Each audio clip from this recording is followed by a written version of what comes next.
கர்த்தருடைய பரிசுத்த நாமத்திற்கு ஸ்தோத்திரம். எல்லாரும் சந்தோஷமாக இருப்பீங்கன்னு நினைக்கிறேன். ஜெபத்தோட ஆரம்பிக்கலாம்.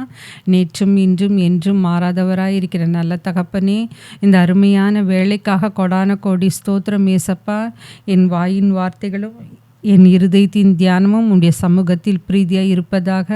பரிசுத்த ஆவியானவர் தாமே எங்களோடு கூட இருந்து இந்த சொல்கின்ற செய்தியையும் கேட்கின்றவர்களையும் புரிந்து கொள்ளும் விதமாக நீர் ஆசீர்வதித்தருளும். அனைத்தையும் உடைய பாதப்படியில் வைக்கிறேன் ஏசப்பா. இயேசுவின் மூலம் ஜெபம் கேளும் பிதாவே, ஆமேன். எல்லோரும் நல்லா இருக்கீங்களா? கிறிஸ்மஸ் ப்ரிப்பரேஷன்லாம் எப்படி போயிட்டுருக்கு? உங்களுக்கு எல்லாருக்கும் தெரியும் உண்மையான கிறிஸ்மஸ் என்ன. நம்ம மற்றவங்களுக்காக செய்கின்ற பொழுது ஏற்படுகின்ற அந்த சிறு சிறு சந்தோஷம். நீங்கள் வேணால் இது வரைக்கும் யாருக்கும் எதுவும் செய்யலைன்னா இனிமேல் செஞ்சு பாருங்கள். அப்போ மற்றவங்களுக்கு கொடுக்குறப்போ அப்படின்னா சொந்தக்காரங்களுக்கு கொடுக்கறது அதை நான் சொல்லலை. முன்பின் தெரியாதவங்க, உங்களுக்கு யாருன்னே தெரியாது, அவங்களுக்காக நீங்கள் ஏதாவது செஞ்சு பாருங்கள். அப்போது உங்களுக்கு ரொம்ப அதில் மனசில் ஒரு பெரிய சந்தோஷம் இருக்கும். அதை நீங்கள் செய்யுங்க. அப்போ அந்த சந்தோஷத்தை நீங்கள் அனுபவிப்பீங்க. இப்போ நம்ம செய்திக்குள்ளே போகலாம். வேதாகமத்தில் பெண்களை பற்றி பார்த்துட்ருக்குறோம். இன்றைக்கி நம்ம பார்க்க போகிறது தேவனுடைய கூடாரம் கட்டும் பணியில் பெண்கள். இப்போது தேவனுடைய கூடாரம் கட்டும் பணியில் பெண்கள் அதுக்குரிய வேதவசன பகுதி யாத்திரையாகமம் 35வது அதிகாரம் 36வது அதிகாரம் ரெண்டுமே எடுத்து வச்சுக்கோங்க. ஃபஸ்ட்டு 35 பார்த்துடலாம். அந்த 35வது அதிகாரத்தில் 5வது வசனத்துலேருந்து 9வது வசனம். அந்த 5வது வசனத்தில் ஸ்டார்டிங் மட்டும் இப்போ பார்க்கலாம். உங்களுக்கு உண்டானதிலே கர்த்தருக்கு ஒரு காணிக்கை கொண்டு வந்து செலுத்துங்கள். மனமுள்ளவன் எவனோ அவன் அதை கொண்டு வரட்டும். அதுக்கப்புறம் தான் என்னெல்லாம் செலுத்தணும்னு கொடுத்துருப்பாங்க. அதே மாதிரி நீங்கள் 35வது அதிகாரம் 22வது வசனம் எடுத்துக்கோங்க. பூர்வமுள்ள ஸ்திரீ புருஷர் யாவரும் தரணும்னு போட்டிருக்கோம். அதே மாதிரி 24வது வசனம் பார்த்திங்கன்னா வெள்ளியையும் வெண்கலத்தையும் அதையும் தாங்கன்னு இருக்கும். அதுக்கப்புறம் 25, 26 பார்த்திங்கன்னா ஞான இருதயமுள்ள ஸ்திரீகள் எல்லாரும் தங்கள் கைகளினால் தாங்கள் நூற்ற இளநீல நூலையும் இரத்தாம்பர நூலையும் சிவப்பு நூலையும் மெல்லிய பஞ்சு நூலையும் கொண்டு வந்தார்கள். எந்த ஸ்திரீகளுடைய இருதயம் ஞான எழுப்புதல் அடைந்ததோ அவர்கள் எல்லாரும் வெள்ளாட்டு மயிரை திரித்தார்கள். இப்போ இதில் முக்கியமாக நம்ம பார்க்கக்கூடியது என்னென்னா, ஆக்சுவலாக இங்கே பார்த்திங்கனாக்கா மோசே இஸ்ரவேல் ஜனங்களை பார்வோனுடைய அடிமைத்தனத்திலிருந்து விடுவித்து, அதை விடுதலை பயணம்னு சொல்லுவோம், விடுவித்து எகிப்துலேருந்து அந்த அடிமைத்தனத்திலேருந்து விடுவித்து எங்கே கொண்டு போகிறாரு? கர்த்தர் வாக்குத்தத்தம் பண்ணின இடத்துக்கு கூட்டிகிட்டு போகிறாரு, எங்கே? கானான். அப்போது இடையில அவங்க வனாந்தர வழியாக தான் போகிறாங்க. அப்படி அந்த வனாந்தரம் வழியாக போகும்பொழுது கர்த்தர் என்ன சொல்லுவாருன்னா, அவருக்குன்னு ஒரு கூடாரம் கட்ட சொல்லுவார். அந்த கூடார பணியில் ஆசரிப்பு கூடாரம், அந்த பணியில் இந்த பெண்களுடைய பங்களிப்பு என்ன, அதை தான் நம்ம இன்றைக்கி பார்க்க போகிறோம். முதல்ல பார்த்திங்கன்னா இஸ்ரவேல் ஜனங்களை கர்த்தர் சொல்லியிருப்பார் மோசேக்கிட்ட. அப்போ இந்த ஜனங்கள் என்ன பண்ணுவாங்கன்னா, காணிக்கை கொடுக்கும்படி கேட்ட பொழுது அவங்க மனப்பூர்வமாக ஏற்றுக்கொண்டார்கள். இப்போது நம்ம சர்ச்சில் கூட பார்த்திங்கன்னா என்ன பண்ணுவாங்க, காணிக்கை கேட்பாங்க. அதுக்கப்புறமா இந்த கிறிஸ்மஸ் காலங்களில் ஒரு வில்லேஜுக்கு போய் அடாப்ட் பண்ணியிருக்கிற வில்லேஜுக்கு போய் துணி, அன்றைக்கி சாப்பாடு, அந்த மாதிரி ஏதாவது செய்வாங்க. அப்படி நம்ம சர்ச்சில் அனௌன்ஸ்மெண்ட் பண்ணுறப்போ நீங்கள் உங்களே பரிசோதித்து பாருங்கள், எத்தனை பேர் மனப்பூர்வமாக சந்தோஷமாக கொடுக்குறீங்க சொல்லுங்கள் பார்க்கலாம். கடமைக்குன்னு தராமல் அவங்களையும் நம்மள ஒருத்தராக ஏற்றுக்கொண்டு எத்தனை பேர் கேட்ட உடனே சிலர் கொடுப்பாங்க, கேட்குறதுக்கு முன்னாடி ஒரு சிலர் தருவாங்க, ஆனால் ஒரு சிலர் கேட்டாலும் தரமாட்டாங்க. அப்படி இருக்காதீங்க. ஏன்னா நான் இந்த மெசேஜ் ஆரம்பத்தில் சொன்ன மாதிரி நம்ம கொடுக்கும்பொழுது இருக்கிற அந்த மன சந்தோஷம், மன சமாதானம், அந்த மன நிம்மதி, அது எப்பவுமே கொடுக்கறதுல தான் வரும். புரியுதுங்களா? ஸோ அவங்க மனப்பூர்வமாக ஏற்றுக்கொண்டார்கள். இன்னொன்று பார்த்திங்கன்னா அதை ஏற்றுக்கொண்டதோடு மட்டும் அல்லாமல் விரும்பி கொடுத்தாங்க. காணிக்கை கேட்குறப்போ விரும்பி கொடுத்தார்கள். அதுக்கப்புறம் பார்த்திங்கன்னா அந்த வனாந்தரத்தில தான் வந்து ஆசரிப்பு கூடாரத்த கட்டுறாங்க. அந்த கட்டுமான பணிக்கு ஜனங்கள் என்னெல்லாம் கொண்டு வந்தாங்கன்னு பார்த்தீங்கன்னா, அதில வந்து 5வது அதிகாரம் நம்ம படிச்ச 35வது அதிகாரம் 5வது வசனம் 6, 7, 8, 9 பார்த்தீங்கன்னா, என்னெல்லாம் குடுத்தாங்கன்னு இருக்கும். பொன், வெள்ளி, வெண்கலம், பலவித நூல்கள், பரிமள வர்க்கங்கள், கோமேதகம், ரத்தின கற்கள். இந்த விலையுயர்ந்த பொருட்களை எல்லாம் வந்து இந்த 5லேருந்து 9வது வசனத்தில குறிப்பிட்டிருக்கிற மாதிரி, அந்த அது எல்லாத்தையுமே வந்து கர்த்தர் வந்து மோசே மூலமாக ஜனங்களுக்கு சொல்றாரு. ஜனங்களும் இதையெல்லாம் குடுக்கறதுக்கு மனப்பூர்வமா ஏற்றுக்கொண்டார்கள். சந்தோஷமா தர்றாங்க. அதுக்கப்புறமா வந்து இந்த பொருளை கொடுக்கறது மட்டும் இல்லாமல் இந்த மக்கள் என்ன பண்ணாங்கன்னா 11வது வசனம்லேருந்து 19 படித்து பார்த்தீங்கன்னா, இந்த வாசஸ்தலம் தட் இஸ் ஆசரிப்பு கூடாரம் அதை கட்டுவதில் அந்த பணியை ஞான இருதமுள்ள அனைவரும் வந்து செய்யும்படி கேட்டதாக வசனம் வந்து நம்மளுக்கு சொல்கிறது. ஞான இருதயம். நீங்கள் பாருங்கள், ஒரு கர்த்தருடைய ஆலயத்தை கட்டுறாங்கன்னாக்கா அதுக்கு வந்து ஞான எழுப்புதல் இருக்கணும். ஞான இருதயம் அப்படின்னா பரிசுத்த ஆவியால் ஏவப்பட்டவர்கள். நம்ம சர்ச்சிலெல்லாம் கூட பார்த்தீங்கன்னா ஏதாவது தேவைன்னா அனௌன்ஸ் பண்ணுவாங்க. அப்போ என்ன சொல்லுவாங்க, யாரெல்லாம் பரிசுத்த ஆவியானவரால் ஏவப்படுறீங்களோ அவங்கெல்லாம் இந்த சர்ச்சுக்காக இதை செய்யலாம் அப்படின்லாம் அனௌன்ஸ் பண்ணுவாங்களா. அதே மாதிரி தான் இந்த கூடார பணியை கட்டுவதற்கு யாரெல்லாம் வந்து ஞான எழுப்புதல் ஞான இருதயம் இருக்கோ அவங்க எல்லாருமே இந்த கட்டுமான பணியில் வந்து வேலை செய்கிறாங்க. அதுக்கப்புறமா வந்து அவர்கள் ஆவி வந்து உற்சாகமாய் அவர்களை ஆவி வந்து உற்சாகப்படுத்தினது. அதுக்கப்புறமா ஊழியத்துக்கும் பரிசுத்த வஸ்திரங்களுக்கும் ஏற்றவற்றை கர்த்தருக்கு காணிக்கையாக கொடுத்தார்கள். 21வது வசனம் பார்த்தீங்கன்னா, மனப்பூர்வம் இங்கே பார்த்தீங்கன்னா, பின்பு எவர்களை அவர்கள் இருதயம் எழுப்பி எவர்களை அவர்கள் ஆவி உற்சாகப்படுத்தினதோ அவர்கள் எல்லாரும் ஆசரிப்பு கூடாரத்தின் வேலைக்கும் அதன் சகல ஊழியத்துக்கும் பரிசுத்த வஸ்திரங்களுக்கும் ஏற்றவர்களை கர்த்தருக்கு காணிக்கையாக கொண்டு வந்தார்கள். யார்கிட்டலாம் கர்த்தர் பேசுகிறாரோ அவங்க எல்லாரும் செய்கிறாங்க. அதுதான் வந்து 35வது அதிகாரம் 21வது வசனத்தில் கூறியிருக்கிறது. அதுக்கப்புறம் எல்லா வேலைகளுக்கும் போதுமான பொருட்கள் வந்து அவங்க கொடுக்க தேவைக்கு அதிகமாகவும் அங்கே இருந்தது அப்படின்னு 36வது அதிகாரம் 7வது வசனத்தில் பார்த்தீங்கன்னா, செய்ய வேண்டிய எல்லா வேலைகளுக்கும் போதுமான பொருட்கள் இருந்ததும் அல்லாமல் அதிகமாயும் இருந்தது. நீங்கள் ஒன்று கவனிச்சு பாருங்க, நம்ம எப்போ கர்த்தருடைய காரியத்தை செய்கிறோமோ அப்போ வந்து அதுக்காக நம்ம பொருளோ பணமோ சேகரிக்கும் பொழுது என்னாகனாக்கா நம்ம தேவைக்கு மட்டும் இல்லாமல் அதற்கு அதிகமாகவும் கிடைக்கும். அப்படியே மீறும், நம்ம செஞ்சது போக மீறும். அந்த மாதிரி தான் வந்து எப்பவுமே காணிக்கையோ பொருளோ கர்த்தருக்கென்று நம்ம அர்ப்பணிக்கும் பொழுது கண்டிப்பாக கர்த்தர் அப்படி தான் முடியும். நீங்கள் வேணா பாருங்கள், கர்த்தர் இயேசு கிறிஸ்து இந்த உலகத்தில் வாழ்ந்த காலத்திலே 2 அப்பம் 5 மீனை வந்து நீங்கள் மத்தேயுல அந்த மலை பிரசங்கம் பண்ணிகிட்ருப்பார். அப்போ வந்து அவர் என்ன பண்ணுவோன்னா 2 மீன் 5 அப்பம் அதை வந்து பங்கிட்டு கொடுப்பாரு. அப்போ பார்த்தீங்கன்னா 12 கூடை நிறைய அது வந்து ஆசீர்வதிக்கப்பட்டது. அது வந்து மீந்தும் போச்சு. அந்த மீந்தது தான் எவ்வளோ இருந்ததுன்னா 12 கூடை நிறைய இருந்ததுன்னு சொல்கிறாங்க. 5000 ஜனங்களுக்கு அவர் தந்தது மட்டுமல்லாமல் மீந்தது அவ்வளோ 12 கூடை நிறையா இருந்ததுன்றாங்க. அதே மாதிரி தான் நம்மளும் கர்த்தருக்காக ஒரு காரியத்தை செய்யும் பொழுதோ இல்லை நேரத்தை செலவிடும் பொழுது அதை நம்மளுக்கு ரெட்டிப்பாக அதிகமாக ஆசீர்வதித்து தருவார். அதுக்கப்புறம் பார்த்திங்கன்னா, இந்த ஸ்திரீகளுடைய குணங்களை பார்த்திங்கன்னா அவங்க எப்படின்னாக்கா மனப்பூர்வமாய் கொடுத்தார்கள் இருக்கு. அந்த காணிக்கையை பொன் ஆபரணங்களை மனப்பூர்வமாக கொடுத்தார்கள். சிலர் வந்து வெள்ளி வெண்கலம் அதை கொடுத்தாங்க, காணிக்கையாக கொடுத்தார்கள். ஞான இருதயம் உள்ள ஸ்திரீகள் வந்து அந்த ஆலயம் கட்டுறதுக்கு ஆசரிப்பு கூடாரத்தை கட்டுமான பணிக்கு வந்து நூல்களை கொடுத்தார்கள். அந்த நூலை வந்து என்ன பண்ணாங்கன்னா இந்த பெண்களே ஸ்திரீகளே வந்து ஞான எழுப்புதல் அடைந்த இந்த ஸ்திரீகள் வெள்ளாட்டு மயிரை திரித்தார்கள். அப்படின்னா அந்த காலத்தில் வந்து இப்போ நெசவு தொழில் உங்களுக்கு எல்லாருக்குமே தெரியும்ல, அது வந்து ஈஸியாக இந்த வெள்ளாட்டு மயிரை திரிக்க ஜெபிப்பதை விட வந்து ரொம்ப கடினமான வேலைன்னு வேதத்துல கூறியிருக்கு. அதனால அவங்க வந்து கீழ்ப்படிந்தார்கள். கர்த்தர் கட்டளையிட்டாரு. இவங்க மனப்பூர்வமாய் கீழ்ப்படிந்தார்கள். தங்களை முழுவதுமாக ஈடுபடுத்திக் கொண்டார்கள். அதுக்கப்புறமா ஞான எழுப்புதல் அடைந்தார்கள். பிரபுக்களும் ரத்தினங்களையும் அபிஷேக தைலத்துக்கும் சுகந்த தூப வர்க்கத்துக்கும் வேண்டியவற்றையும் கொண்டு வந்தார்கள். பெண்கள் மட்டும் இல்ல, ஆண்களும் மனமுவந்து அனைத்தையும் கொடுத்தார்கள்.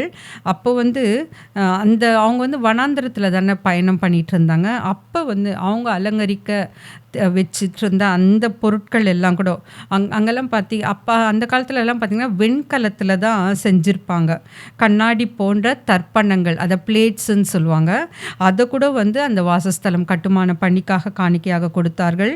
அதுக்கப்புறமா ஆசாரிய பணி செய்பவர்கள் வந்து எப்போவுமே என்ன பண்ணுவாங்கன்னா, கை காலை கழுவுவாங்கல்ல, அதுக்கு வந்து ஒரு தண்ணீர் வைக்கும் ஒரு தொட்டி, அதையும் வெண்கலத்தால் தான் செஞ்சாங்க. ஸோ பாருங்கள், இப்போல்லாம் பார்த்தீங்கன்னா இப்போ புறஜாதியார் அவங்கெல்லாம் கோயிலுக்கெல்லாம் போனாங்கன்னா அங்கே வந்து ஒரு குளம் இருக்கும், அங்கே தான் போய் கை காலெலாம் கழுவாங்க. அதே மாதிரி இந்த ஆசரிப்பு பணியில் ஈடுபடுறவங்க தன்னை சுத்திகரித்து கொள்ளும்படியாக ஒரு தண்ணீர் தொட்டி வைக்கப்பட்டது. அந்த தண்ணீர் தொட்டி கட்டுவதற்கும் அதுக்கு தேவையான வெண்கலத்தை இந்த மக்கள் கொடுத்தார்கள். அதுக்கப்புறம் வந்து இந்த ஆசாரியன் என்ன பண்ணுவான்னா, அசுத்தமாக இருக்கக்கூடாது. அப்போ அவன் செய்கின்ற அந்த ஆசாரிய தொழிலோ இல்லை அவன் விண்ணப்பம் செய்யும்பொழுதோ அந்த விண்ணப்பம் வந்து பரலோகத்துக்கு சென்று அடையாது அப்படின்ற ஒரு பிலீஃப். அப்போ என்ன பண்ணுவாங்கன்னாக்கா, அவங்கள சுத்திகரிக்கிறதுக்காக தான் அந்த தண்ணீர் தொட்டி வைக்கப்பட்டுள்ளது. அதுக்கப்புறமா அவங்களுக்கு தேவையான என்னென்ன பொருட்கள் அந்த ஆசரிப்பு பணிப்புக்கு தேவையோ அதெல்லாம் கூட மனமுவந்து கொடுத்தார்கள்ன்றிருக்கு. அருமையாய் இருந்ததை உற்சாகமாய் தேவ பணிக்கென கொடுத்தார்கள். யாத்திராகமம் 38:8, 30, 18-20 அப்படின்னா தங்களுக்கு இருக்கிறத கூட எடுத்து கொடுத்தாங்க. எப்படி வந்து ஒரு ஏழை விதவை வந்து தங்கிட்ட இருக்கிற அந்த 2 காசை கூட காணிக்கையாக கொடுத்தாங்க. அந்த மாதிரி மனசு நம்மளுக்கு இருக்கணும்.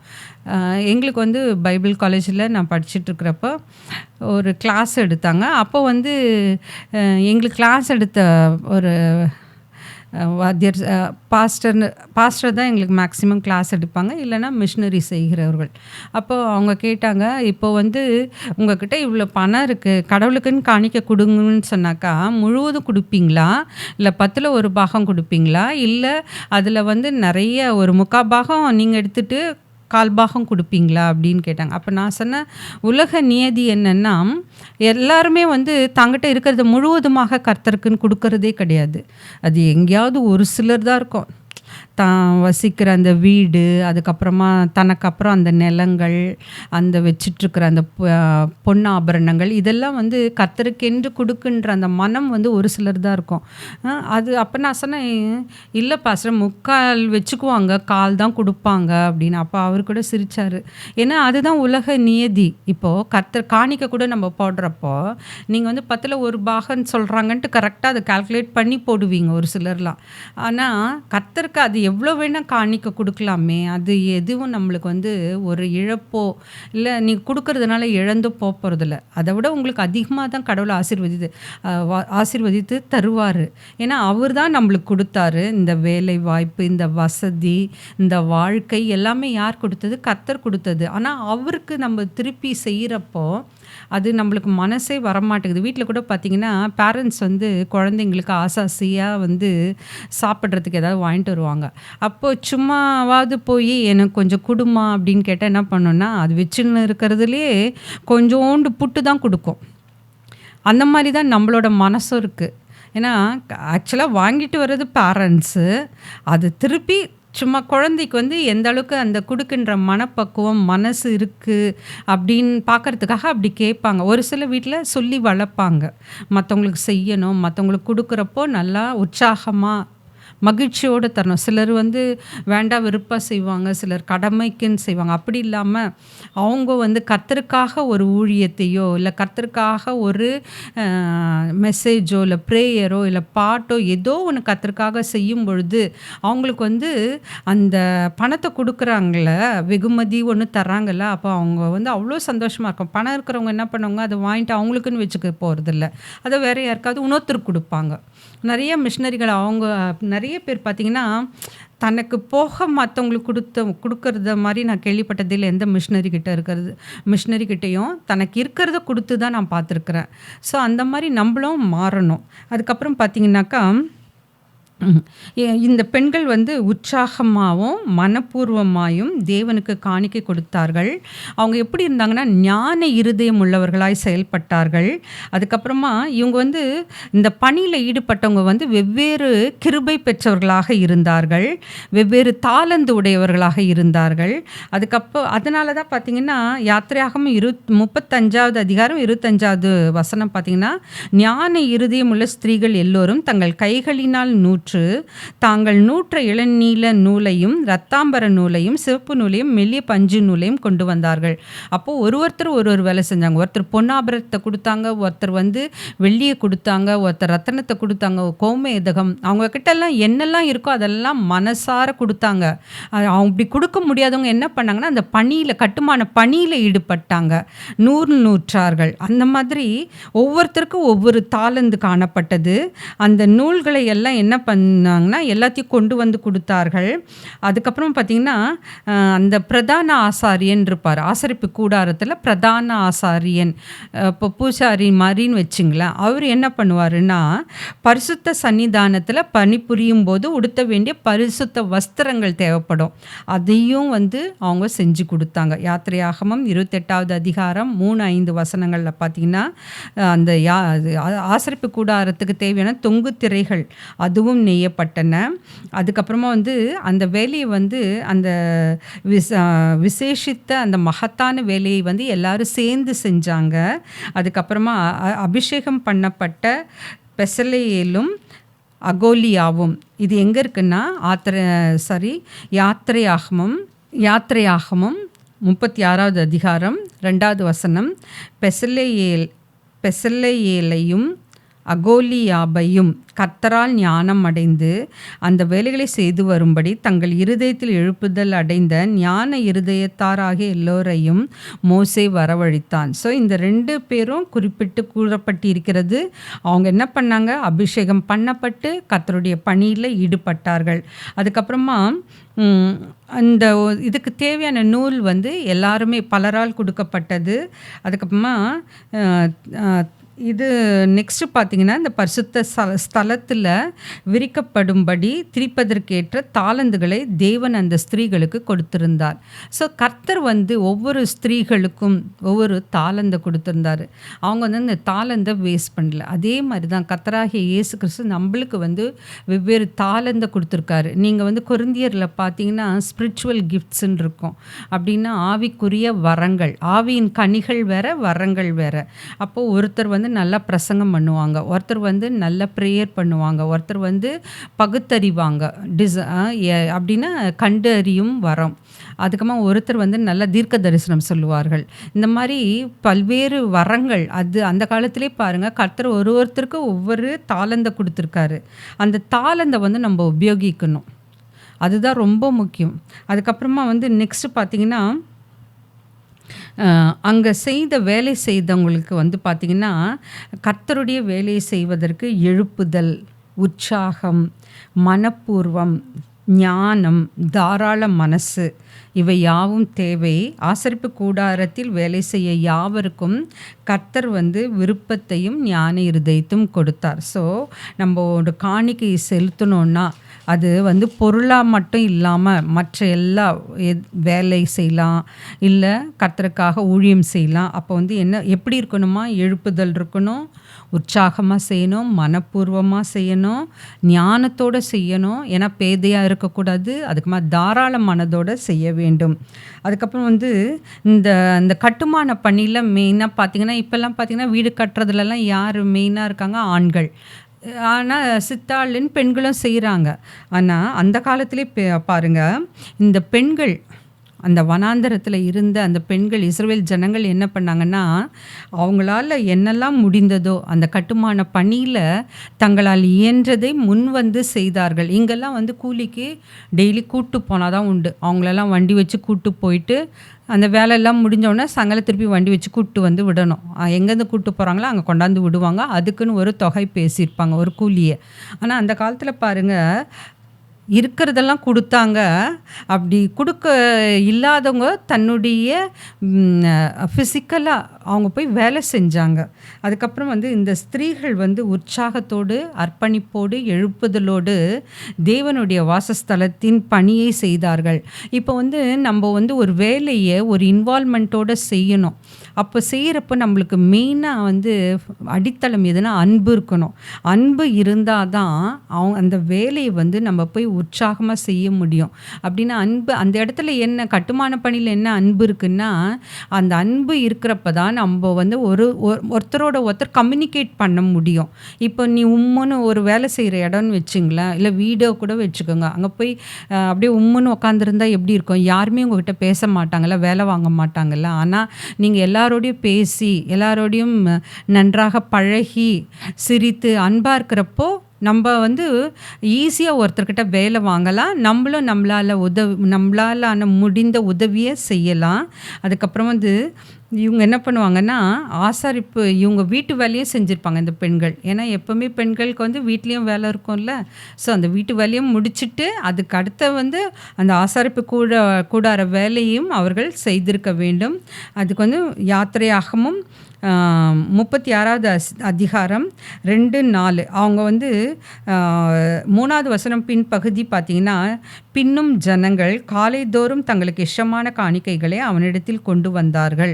அப்போ வந்து என்ன, அவங்க வீட்டு வேலையை முடிச்சுட்டு அதுக்கப்புறம் வந்து அந்த கட்டுமான பணிக்கு வந்தாங்க. அந்த கட்டுமான பணியில் ஈடுபட்டாங்க. பொருட்களும் காணிக்கைகளும் கொண்டு வந்தார்கள். அந்த உற்சாகம், இந்த சுறுசுறுப்பு மிகவும் பாராட்டத்தக்கது. அந்த மாதிரி ஒரு உற்சாகமோ சுறுசுறுப்போ நம்மளுக்கும் இருக்கணும்.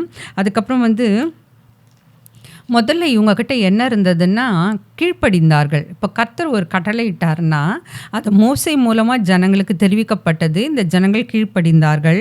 அதுக்கப்புறமா வந்து தாங்கிட்ட இருக்கிற பொன் ஆபரணங்களை காணிக்கையாக கொடுத்தார்கள். இப்போ வந்து லேடீஸ்க்கு வந்து ரொம்ப பிடிச்சது பார்த்தீங்கன்னா, ஜுவல்ஸ் தான். அந்த ஜுவல்ஸை போய் யாரையாவது கேட்டு பாருங்களேன். ஈவன் அது வந்து உடனே மனப்பூர்வமா யாருமே எடுத்து தர மாட்டாங்க. இத்தனைக்கும் கடனா தான் கேட்பாங்க. ஒரு ஃபங்ஷனுக்கோ, இல்லை எங்கேயோ போட்டு போறதுக்கோ யாரோ கேட்டா கூட 10 தடவை நம்ம கேட்போம். பத்திரமா வச்சிருக்கியா? கொண்டு வந்துட்டியா? எப்போ தர? அப்படின்லாம் கேட்போம். ஆனால் இந்த ஜனங்க பாருங்க, அந்த பொன் ஆபரணங்களை காணிக்கையாக உற்சாகத்தோடு கொடுத்தார்கள். அந்த உற்சாகம் நம்மக்கிட்ட இருக்கா? நீங்க வந்து சிந்திச்சு பார்க்கணும் இதெல்லாம். அதுக்கப்புறமா வந்து இவங்க வந்து அவங்க கடவுள் அவங்களுக்கு கொடுத்த கர்த்தராகிய இயேசு கிறிஸ்து அவர்களுக்கு கொடுத்த அந்த தாளந்தை ஒருமனப்பாட்டோடு ஒற்றுமையாக தேவனுடைய வாசஸ்தலத்தை கட்டி முடித்தார்கள். ஸோ ஃபஸ்ட்டு அன்பாக இருந்தாங்க. 2வது பார்த்தீங்கன்னா கீழ்ப்படிந்தார்கள். 3வது பார்த்தீங்கன்னா ஒரு மனப்பாட்டோடு வேலை செய்தார்கள்.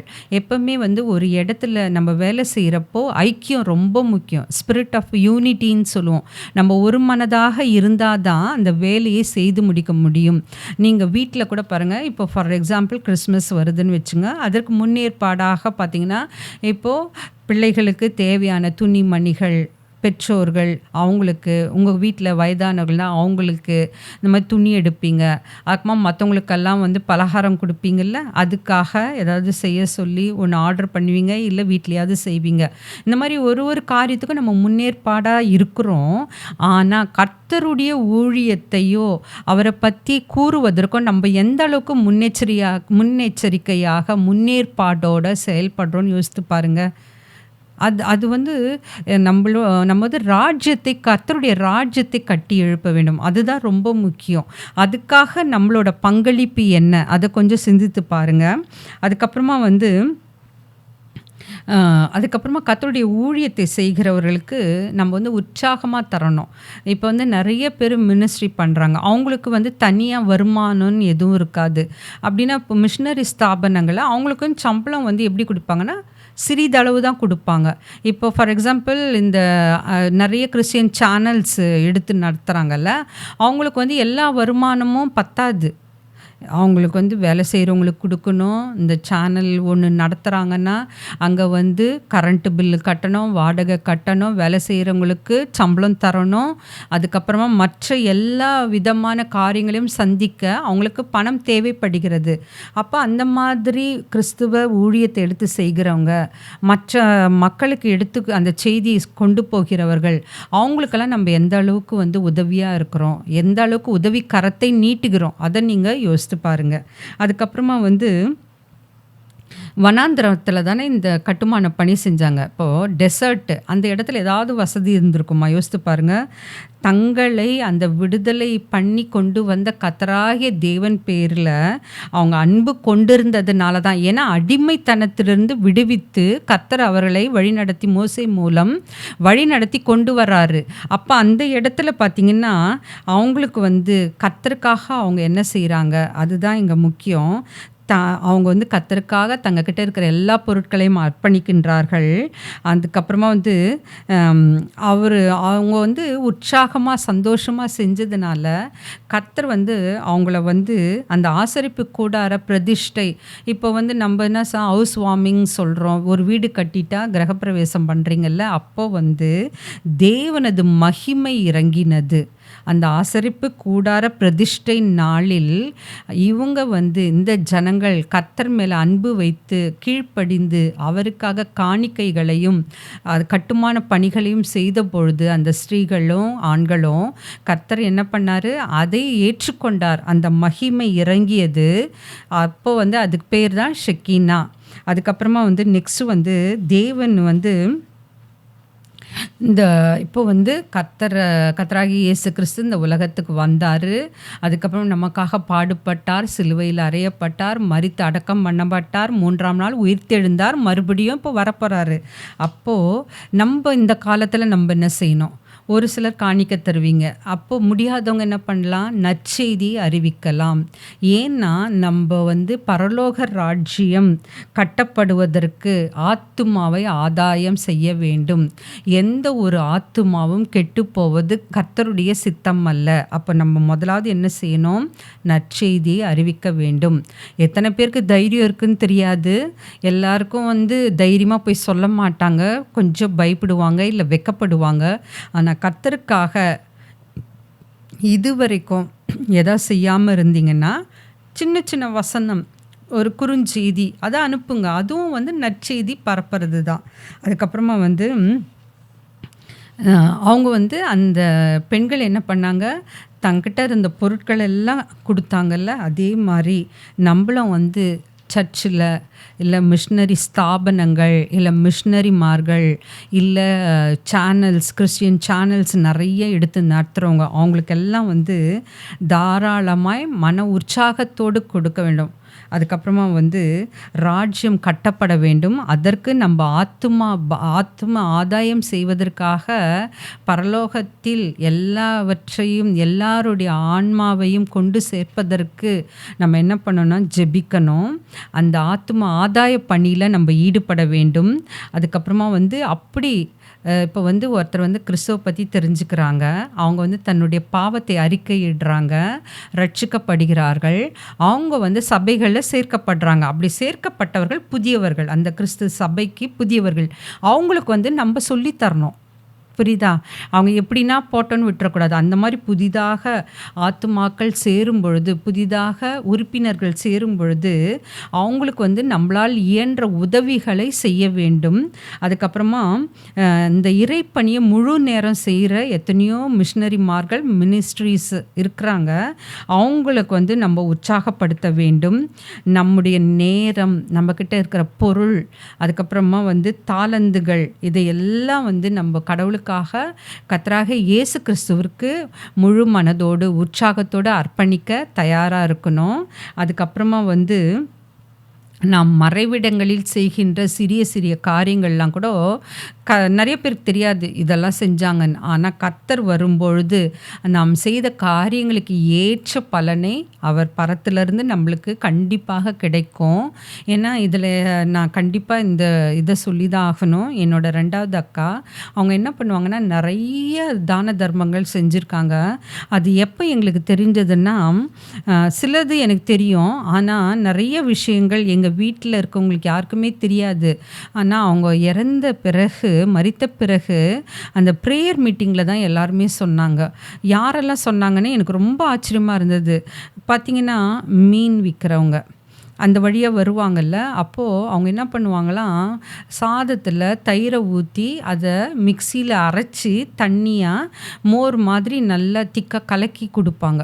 அப்படின்னா, அந்த கன்சிஸ்டன்சின்னு சொல்லுவோம்ல, அது கொஞ்சம் நல்லாருக்கும். அந்த மாரி பண்ணி குடுப்பாங்க. நான் உள்ள இருந்து சத்தம் போடுவேன் சம்டைம்ஸ் காலேஜுக்கு லேட் ஆவுது. ஏன்னா, அவங்களும் காலேஜில என் கூட ப்ரொஃபஸரா ஒர்க் பண்ணோம் 2 பேருமே. அப்போ நான் சொல்லுவேன், "டைம் ஆகுது. இந்த நேரத்துலலாம் நீ வராதப்பான்னு" அவன திட்டுவேன். அதுக்கு அவன் ஒரு நாள் சொன்னான், "எங்க அக்கா மரித்த பிறகு நீங்க வந்து திட்டுவீங்க. ஆனா கூட அவங்க வந்து அந்த கஞ்சின்னா அப்பதான் நாங்க சாதம் வடிச்சிருப்போம். அதில தயிர கலக்கி நல்லா அடிச்சு மிக்ஸியில அத கொண்டு போய் ஒரு டம்ளர் நெறைய குடுப்பாங்க. அத நான் காலையில வியாபாரத்துக்கு வரேன். ஆனா நானு ரிட்டர்ன் போறப்போ அத குடிச்சிட்டு, எனக்கு அந்த ஹால்ஃப் அ டே வந்து பசியே எடுக்காது மேடம் அப்டின்னுவான். அப்ப அத அத அவன் சொன்னப்போ எனக்கு அவ்ளோ கஷ்டமா இருந்தது. நான் வந்து அவன திட்டினது வந்து குடுக்காதன்றதுக்காக இல்ல. காலேஜுக்கு நேரமாவுது. ஏன்னா, அப்படியே டிலே ஆயிட்டே போயிடும்ல. அதுக்கு தான் நான் சொன்னேன். அதே மாரி அந்த காய் வியாபாரம் பண்றாங்கல்ல, அந்த அம்மாவும் சொல்லும்.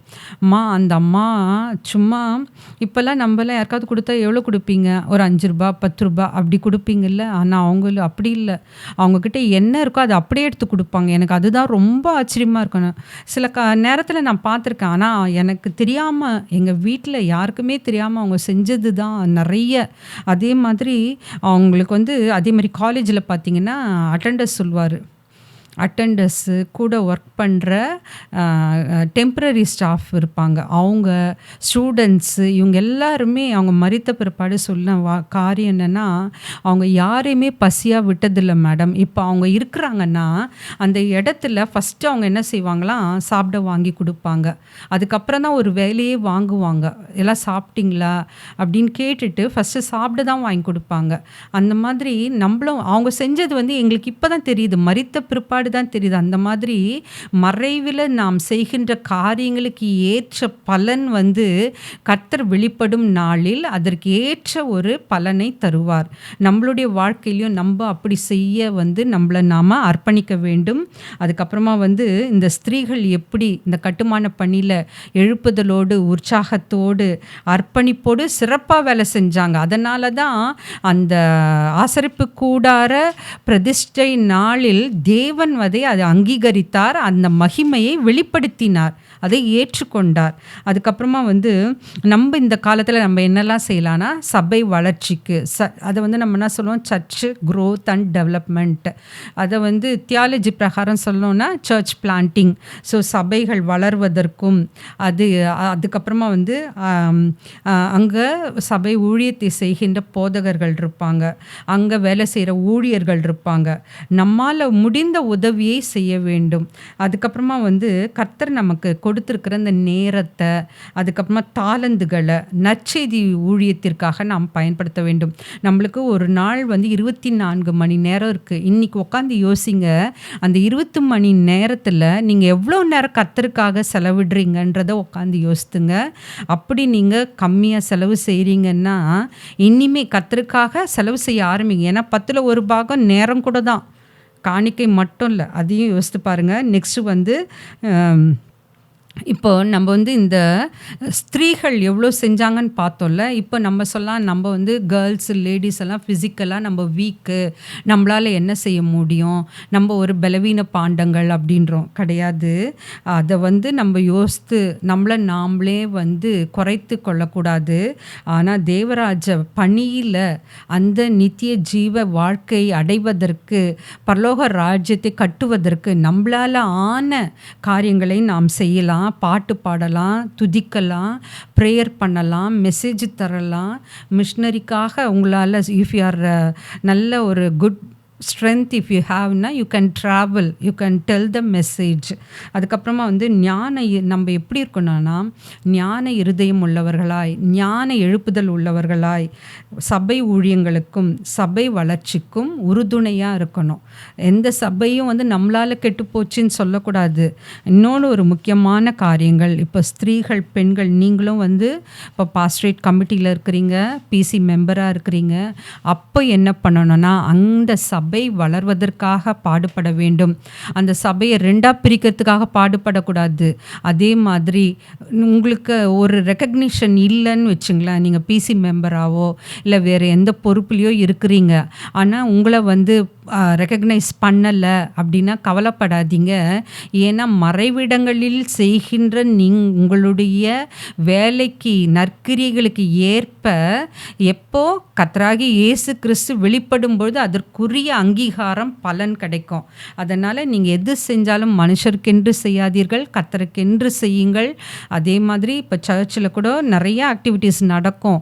இந்த சண்டே ஸ்கூல் இருக்குது, விபிஎஸ் இருக்குது, கேரல்ஸ் போவாங்க, கிறிஸ்மஸ் காலங்களில் நிறைய சர்ச்சஸ் அடாப்ட் பண்ணியிருப்பாங்க, அதுக்காக செய்வாங்க. உங்களால் பார்ட்டிசிபேட் பண்ண முடியலன்னா ஜெபம் பண்ணுங்க, அந்த ஊழியத்தை தாங்குங்க. ஸோ நம்மளால் என்ன முடியுமோ அதை செய்யலாம். இனி வரும் காலங்களில் நம்மளை நாமே அர்ப்பணிப்போம். எது செஞ்சாலும் உற்சாகமாக செய்யணும், அப்படியே சோர்ந்துட்டு கஷ்டத்தோடு செய்யாதீங்க. உங்கள்கிட்ட என்ன இருக்கோ அதை கொடுங்க. கர்த்தர் வந்து எப்போவுமே நம்மளை வந்து ஆசீர்வதிக்கிறவாகவே இருக்கிறார். அதுக்காக போராட்டம் இல்லைன்னு நினச்சிக்காதீங்க, போராட்டம் இருக்குது. போராட்டத்தின் மத்தியிலையும் நாம் ஜெயத்தை காணுவோம். ஆமீன். ஸ்தோத்திரம் ஆண்டவரே, நேற்றும் இன்றும் என்றும் மாறாதவராக இருக்கிற நல்ல தகப்பனே, இதோ இந்த தேவனுடைய கூடார பணியில், இந்த கட்டுமான பணியில் எப்படி இந்த பெண்கள் உற்சாகத்தோடு தனக்கு இருந்ததை எல்லாம் கொடுத்தார்களோ, கட்டுமான பணியில் ஈடுபட்டார்களோ, அதே போல் நாங்களும் உம்முடைய ராஜ்யத்தை கட்டி எழுப்புவதற்கு எங்களால் இயன்ற பணிகளையும் பொருட்களையும் எங்கள் நேரங்களையும் எங்கள் தாளந்துகளையும் செலவிட எங்களுக்கு நல்ல ஒரு மனதை தாரும் கர்த்தாவே, நல்ல ஒரு ஐக்கியத்தை தாரும் கர்த்தாவே. யாரும் எந்த விதத்திலும் இயேசப்பா சோர்ந்து போகாமல் உற்சாகத்தோடு செயல்பட கிருபை புரிந்தலும். இனி வரும் காலங்களில் உமக்காக நாங்கள் எங்கள் நேரத்தை ஒதுக்கி எல்லா காரியங்களிலும் ஈடுபட்டு உம்மை மகிமைப்படுத்த, உம்முடைய நாமம் ஒன்று மட்டுமே மகிமைப்பட எங்களுக்கு நல்ல தைரியத்தையும் உற்சாகத்தையும் தாரும் கர்த்தாவே. அனைத்தையும் உம்முடைய பாதப்படியிலே வைக்கிறேன் இயேசப்பா. இயேசுவின் மூலம் ஜெபம் கேளும் பிதாவே. ஆமேன்.